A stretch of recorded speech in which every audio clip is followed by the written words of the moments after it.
السلام عليكم. يا صباح الفل. فطيرة البيتزا هي في الأصل فطير، لكن في الشكل بيتزا. النهاردة عملت نوعين من الفطير، عملتها واحدة بحشو السجق الشرقي، والتانية عملتها بحشوة البيفي. أنا كمان دلوقتي حابة أوريك كمان شكلها من جوه، التوريق كمان وقد إيه هي طرية وناعمة جدا من جوه. التوريقة حلوة أوي أوي أوي، والطبقات فيها زهرة وباينة وجميلة. انت فعلا بتاكل فطير، طعمها حلو جدا جدا جدا. ودي الفطيرة التانية معايا، عملتها بشكل مختلف شوية، ان ضفت عليها الزيتون. الزيتون مع البيفي كان طعمه حلو جدا، مختلف شوية من بحط زيتون مع السجق. حسيت ان عدد الطعم معاها وكان احلى كتير. تعالوا بقى النهاردة نعملها واحدة واحدة مع بعض. بالنسبة للعجين عندي، انا جبت كيلو من الدقيق، وعندي مية للعجن، وعندي ربع كوباية من السكر، وهحط معلقة صغنونة من الملح. هنزل بالسكر بتاعي، وهنزل كمان بمعلقة الملح الصغيرة. هبتدي انزل بقى بالميه عندي واحده واحده لحد ما تتكون عجين. ما اقدرش اقولك كميه الميه بالظبط اللي بتاخدها، كل نوع دقيق بيختلف عن التاني. هفضل اعمل في العجينه بالشكل ده لحد ما تلم معايا، وبعد كده انا بالنسبه لي كده العجينه تمام. هرفع بس العجينه هنا عندي في العجان، واوريكم العجينه شكلها ازاي. لما عندي وحلوه جدا وطريه وحلوه قوي.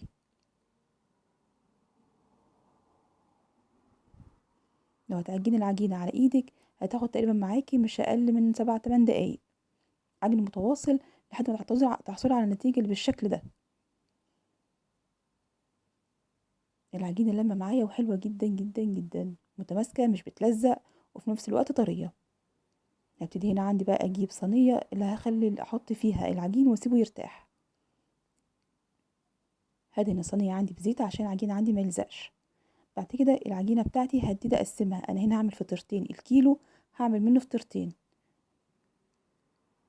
هقسم الكيلو عندي او العجينة عندي بالشكل ده ل4، واعملهم كور، كل كورتين هيعملوا لي فطيرة، فطيرة داخلية وفطيرة خارجية بالشكل ده.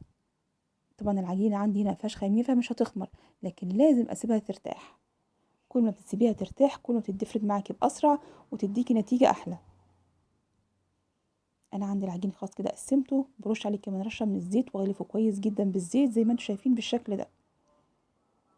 هتبقى أنا أسيبه يرتاح، لازم أغلفه أو ألفه بكيس أو أي حاجة بلاستيك عندي عشان الوش بتاع العجين عندي ما ينشفش. أسيبها هنا بقى لمدة ساعة ترتاح. بالنسبة للحشوات عندي هنا الزبدة، وعندي هنا السجق، وعندي البيفي او اللانشون زي ما تحبي، وعندي جبنه رومي، عندي جبنه موزاريلا، وعندي الفلفل الالوان، وعندي الزيتون الاسود. خلينا الاول نبدا بالفطيره السجق. في الرخام عندي هبتدي ارش زيت بالشكل زي ما انتم شايفين عشان اقدر افرد العجينه بتاعتي وما تلزقش. انا مش هستخدم في الفرد دقيق نهائي.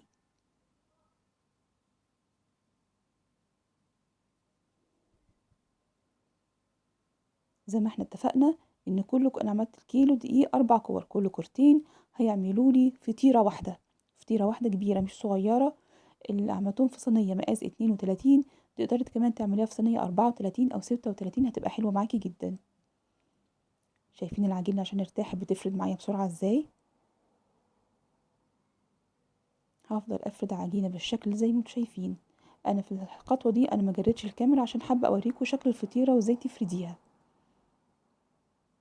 لو تلاحظوا كمان ان بدأ لون الرخام حتى يبان عندي من الفطيرة، وما تقلقوش لو حصل فيها خرمة او فتحة او كده، لا ما تقلقوش مفيش مشكلة. بفرد العجينة على قد ما اقدر. ببتدي هنا بقى عندي ادهن الفطيرة بتاعتي بالزبدة، وادهنها طبقة زبدة كويسة جدا. انا حابة الفطيرة عندي يكون مورق، مش معنى ان هو محشي او انا احط على الوش جبن او حاجة زي كده انها تبقى ميالة متدارية لا، انا حابة كمان اكل فطير واحس بطعم الفطير وانا باكله. انا رشيت رشه من الزبده، هبتدي انا احط بقى في النص الحشو اللي انت عايزاه. انا نزلت عندي بالفلفل الالوان بالشكل دوت. انا وزعته كده توزيعه بسيطه عشان ميبقاش ملموم عندي كده وتبقى اديني حجم صغير. هبتدي انزل بكميه السجق عندي كلها. الحشو عندي انا عملته حشو كتير شويه لان الصينيه عندي كبيره، ولما هفرد تبقى تفرد معايا، وعايزه الحشو يبقى داخل في كل زاويه موجوده في الصينيه. حطيت هنا جبنه الرومي المبشوره، بعد كده ابتدي انزل بالجبنه الموتزاريلا.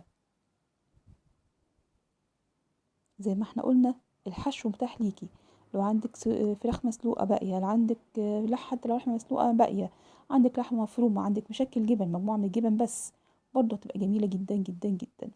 هبتدي اطبق العجينه عندي بالشكل ده، بطبقها 4 فوق العجينه بتاعتي او فوق الحشو بتاعي.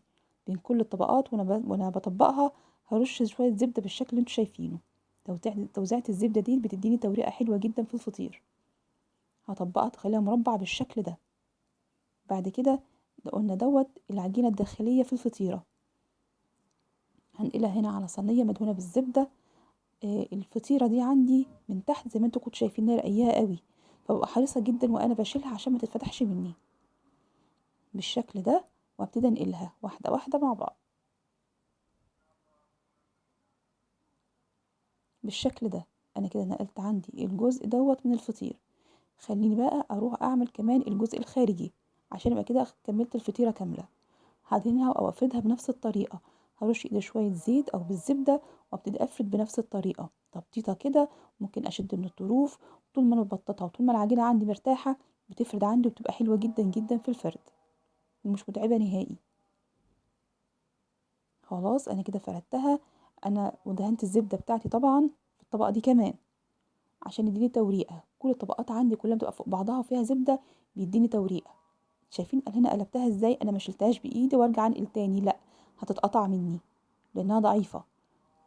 هبتدي هنا بقى احطها في النص، قلبتها بالصينيه زي ما انتم شايفين، وابتدي اقفل عليها العجينه الخارجيه او العجينه التانية اللي احنا عملناها. بين كل طبقه وطبقه وانا بفردها لازم عندي ارش شويه زبده بالشكل اللي انتم شايفينه ده. بتخلي الطبقات بقى تفتح من بعضها وتورق وتبقى عندي حلوه جدا.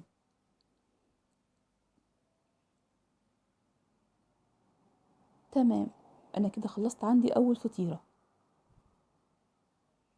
هبتدي بقى هنا عندي انقلها في صينيه الخبز. هرش فيها شويه زيت بالشكل وبعدين هبطنها بالزيت او طبعا بالزبده او بالسمنه زي ما تحبي.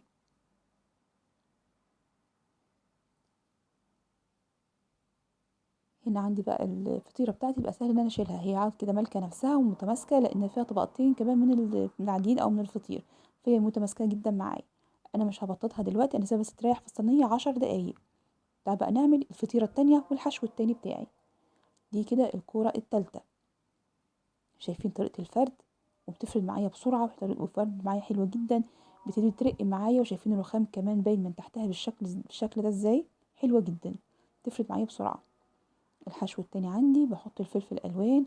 هنا حطيت بيفي، عايزه تحطي لانشون، عايزه تحطي الحشو اللي تحبيه. وحطيت كده مشكل جبن بتبقى حلوه جدا. مش لازم نعملها باللحوم او حاجه زي كده، لا خالص. مشكل جبن، اي نوع من الجبن اللي موجوده عندك والبواقي عندك بتبقى حلوه جدا وبتقضي الغرض، بتبقى جميله. هبتدي بقى اطبق اقفلها عليها بالشكل ده. وبين كل طبقه وطبقه زي ما احنا قلنا لازم شويه كده من الزبده وادهنها بيها عشان تورق معايا. دي كده العجينه التالتة او العجينه الداخليه او الفطيره الداخليه العجينه التانية. كده دي اخر كورة عندي، ودي تبقى تعتبر الطبقة الخارجية او الفطيرة الخارجية للفطيرة التانية. هفرد عندي بالشكل اللي انتوا شايفينه ده.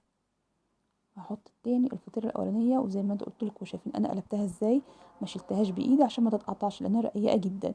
انا قلبت بالصينية على طول. كده عندي دي الفطيرة التانية، هسيبها برضه ترتاح 10 دقايق. دي الفطيرة الاولانية بتاعت السجق عندي، هفردها وتفرد معايا بسرعة جدا. هنا ملت الصينية عندي، الصينية دي عندي مقاس 32، بس بما انها بقى فطيرة بيتزا فحبيت اعمل وش كمان بالبيتزا. هحط هنا مشكل من الجبن، الموتزاريلا والجبنة الرومي والفلفل. السجق كله حطيته جوه، ما حبيتش احطه بره، خفت انه ينشف مني او كده فمش هيبقى شكله حلو. دي بعد ما طلعت من الفرن شايفين شكلها تحفة، والريحة والطعم مش عايزة اقول لكم. دي كده اول فطيرة عندي. هنزل بقى بالفطيرة التانية، فطيرة البيفي. الفطيرة دي انا اضفت ليها شوية زيتون عشان تبقى شكلها مختلف عن الفطيرة الاولانية السجق. بس فطيرة السجق ما حسيتش الزيتون هيكون معاها حلو قوي. انا زودت هنا الزيتون مع البيفي يديني طعم احلى كتير. هندخلها بقى هنا الفرن تستوي.